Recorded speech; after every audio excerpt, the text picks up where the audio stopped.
Imagina que tienes 16 años, es sábado por la noche, tus padres están en casa, tu hermanita de 14 años duerme en su cuarto.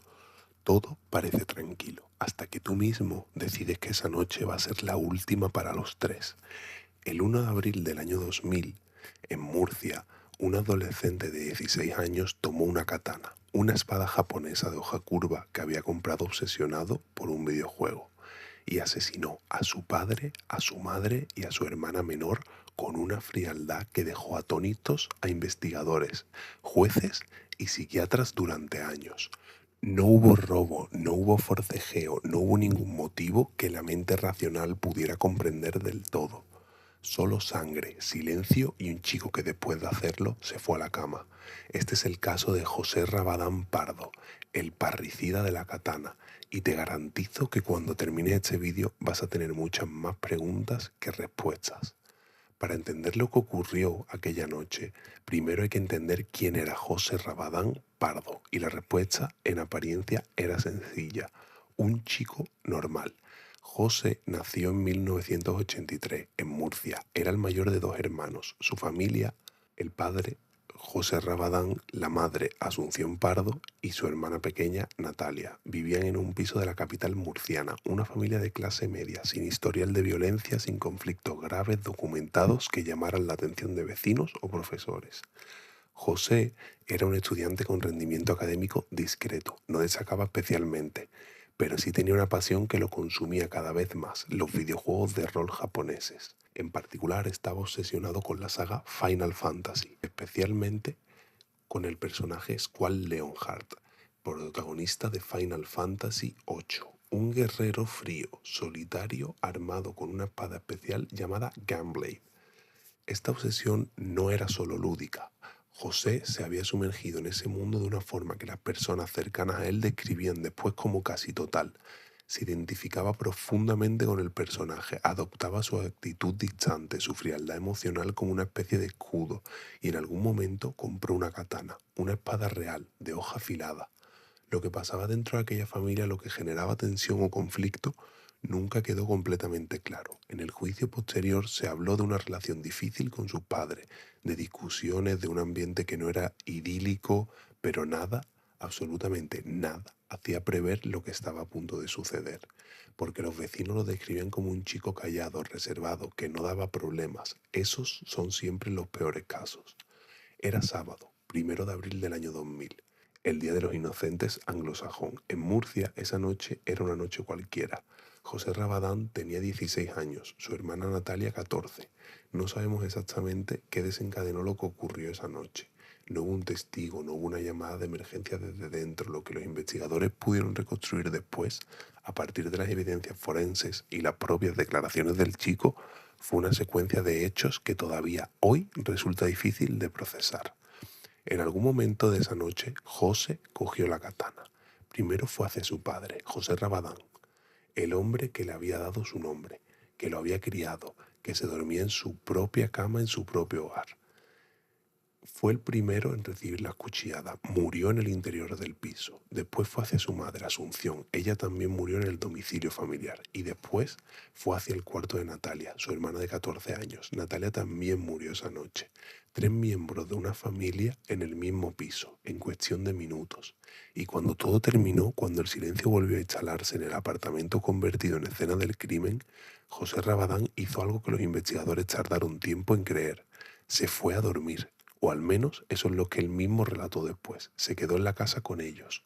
No llamó al 112, no salió corriendo, no entró en pánico visible, solo esperó. Al día siguiente, el domingo 2 de abril de 2000, José Rabadán salió del piso, dejó atrás los cuerpos de sus padres y de su hermana y se fue. ¿A dónde va un adolescente de 16 años después de algo así? José fue a casa de su novia, una chica de su edad que no sabía nada de lo que había ocurrido. Estuvo allí, normal, o intentando aparecerlo. Fueron los vecinos quienes alertaron a las autoridades. La ausencia de movimiento en el piso, alguna señal que llamó la atención o quizás el olor. Los detalles exactos varían según la fuente, pero la policía terminó accediendo al domicilio y encontró los 3 cuerpos. La investigación arrancó de inmediato y el círculo se cerró rápido. José no había huido de la ciudad, no había intentado desaparecer, fue detenido en pocas horas sin resistencia. Cuando la policía lo encontró, tenía 16 años y 3 muertos a sus espaldas. En el momento de la detención, según los relatos de la época, José Rabadán no mostró el derrumbe emocional que uno podría esperar. Los investigadores que trabajaron el caso describieron a un chico que parecía sorprendentemente calmado, distante, como si estuviera procesando lo ocurrido desde una distancia que no era solo física. Esa frialdad, real o percibida, marcó toda la narrativa posterior del caso. La noticia explotó en los medios españoles. Un menor que había matado a sus padres y a su hermana con una katana. Una arma de un videojuego. Los titulares se escribieron solos y con ellos llegaron los debates. ¿Era un monstruo? ¿Estaba trastornado? ¿Eran los videojuegos los culpables? España entera quería una respuesta y el sistema judicial tenía que encontrarla. Aquí es donde el caso se vuelve todavía más complejo, porque José Rabadán tenía 16 años en el momento de los hechos, lo que situaba dentro de la jurisdicción de la justicia de menores en España.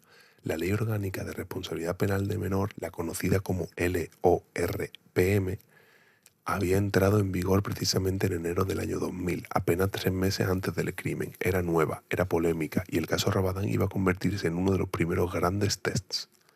Los psiquiatras y psicólogos forenses que evaluaron a José Rabadán durante el proceso pintaron un retrato perturbador. Diagnosticaron en él un trastorno esquizoide de la personalidad, una condición caracterizada por el aislamiento emocional, la dificultad para establecer vínculos afectivos, la preferencia por la fantasía sobre la realidad, un perfil que encajaba con la imagen que todos tenían de él. El chico callado, el que vivía en su mundo, el que se identificaba más con un personaje de videojuego que con las personas reales de su entorno. Los peritos debatieron largo y tendido sobre su capacidad de comprender la ilicitud de sus actos en el momento de cometerlos. Es decir, ¿sabía José lo que estaba pasando? ¿Entendía que estaba mal? La conclusión no fue un no rotundo, fue algo más turbio. Sí lo sabía, pero su capacidad volitiva, su capacidad de controlar sus impulsos, de frenar ese impulso, estaba significativamente alterada. El proceso judicial fue largo y siguió los cauces de la jurisdicción de menores. En enero del 2002, la sentencia fue dictada. José Rabadán Pardo fue condenado a la medida de internamiento en régimen cerrado por un periodo de 8 años, el máximo permitido por la legislación de menores vigente en aquel momento para su franja de edad. 8 años por 3 homicidios. La reacción social fue inmediata y furiosa. Periódicos, programas de televisión, ciudadanos a pie, el debate sobre si la justicia de menores era suficientemente dura se disparó. Políticos de distintos partidos aprovecharon el caso para pedir reformas legales. Algunos pedían que se juzgara a ciertos menores como adultos en caso de extrema gravedad. Hubo una reforma posterior de la LORPM que, entre otras cosas, elevó el límite máximo de internamiento para los casos más graves. El caso Rabadán fue uno de los detonantes de ese cambio, pero mientras el debate rugía afuera, José Rabadán comenzó su internamiento. Durante su internamiento, José Rabadán fue sometido a un tratamiento psiquiátrico y psicológico intensivo. Según los informes que trascendieron a lo largo de los años, evolucionó.